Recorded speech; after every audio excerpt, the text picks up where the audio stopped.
Bienvenidos a la tercera parte y parte final del tema de cinemática, en donde estudiaremos la trayectoria parabólica y el movimiento circular.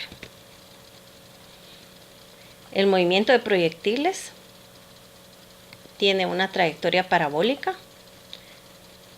es decir, que tiene una forma de una parábola, como vemos en esta imagen. La velocidad en el eje X es constante.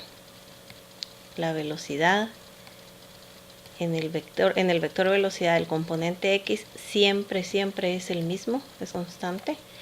Y la velocidad en el eje Y varía desde el inicio hasta el punto más alto, en donde la velocidad en Y es 0, para luego llegar hasta el punto final, en donde alcanza otra vez la velocidad inicial. Es decir, que al lanzar un objeto con cierta velocidad inicial y con un ángulo con respecto a la horizontal, este tendrá siempre una trayectoria parabólica. Las ecuaciones utilizadas para el movimiento de este tipo son las que están aquí. Como ya vemos, en el eje X mencionamos hace un rato que no hay cambio de velocidad, por lo tanto la aceleración es 0. Y en el eje Y sí existe cambio de velocidad, y la aceleración que se toma es la aceleración de la gravedad.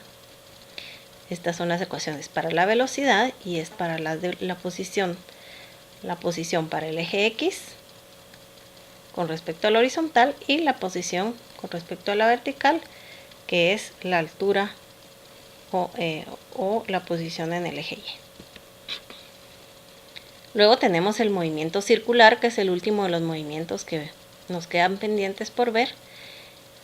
Y como ya sabemos, la trayectoria es una circunferencia en donde se tienen dos velocidades. Una es la velocidad angular y la otra es la velocidad tangencial.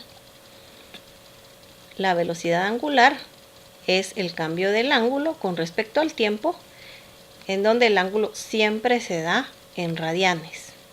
Y la velocidad tangencial es el arco recorrido en un tiempo determinado.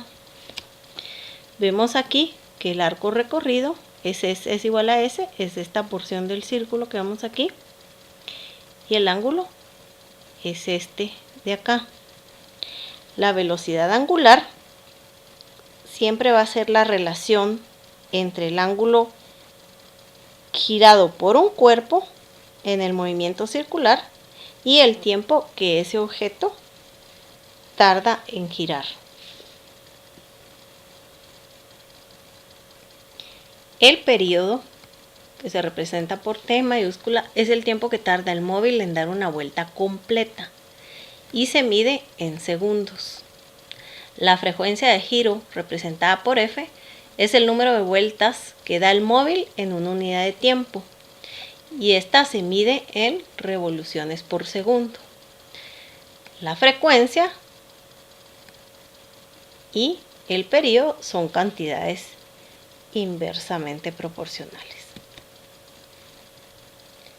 Tenemos el movimiento circular uniforme, quiere decir que no existe aceleración, que la rapidez es constante, aunque la dirección de la velocidad cambia continuamente, porque como vemos que se recorre en una forma de un arco o una parte de una circunferencia, y el vector velocidad, como vemos aquí en rojo, es un vector que es tangente a un punto sobre el arco de la circunferencia.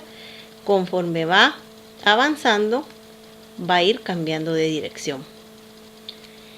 La velocidad angular es siempre constante en este movimiento, y el móvil va a tener una aceleración centrípeta constante también.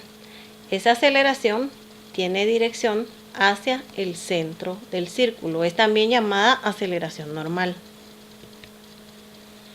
Estas son las ecuaciones utilizadas para el movimiento circular uniforme: el cambio en el ángulo, la aceleración centrípeta, la velocidad angular. Por último, estamos viendo el movimiento circular uniformemente variado, en donde sí existe aceleración. Existe la aceleración angular y existe la aceleración tangencial o lineal, que es constante pero con cambio de dirección. Y la aceleración centrípeta, que varía en magnitud y en dirección. Aquí vemos la imagen en donde está en un punto determinado de la trayectoria circular. Está la velocidad, que es este vector que, como ya dijimos, es tangente. Y está la aceleración tangencial aquí. Y aquí está la aceleración normal o centrípeta, que es la que va en dirección hacia el centro del círculo. Y el vector resultante es esta aceleración, que lo podemos encontrar operando los vectores que tenemos aquí. Entonces tenemos que en un punto determinado P se pueden hallar los dos componentes de la aceleración, tanto la tangencial o lineal como la radial o centrípeta, con la siguiente fórmula, que es como se tratan las cantidades vectoriales para hallar esta resultante, que es la aceleración. Entonces el movimiento circular uniformemente variado tiene dos componentes en la aceleración, la tangencial y la centrípeta.